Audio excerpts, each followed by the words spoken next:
भिवंडीत सकाळपासूनच रिमझिम पावसाला सुरुवात झाली आहे. अनेक सखल भागांमध्ये पाणी साचलंय.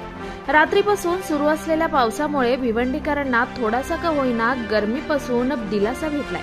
पालिका हद्दीमध्ये काही भागात गटारे नाले सफाई न झाल्यामुळे रस्त्यावर पाणी तुंबल्याचं दृश्य दिसतंय. आपल्या परिसरातील बातम्या आता आपल्या मोबाईलवर पाहण्यासाठी आमचं चॅनल सबस्क्राईब करा.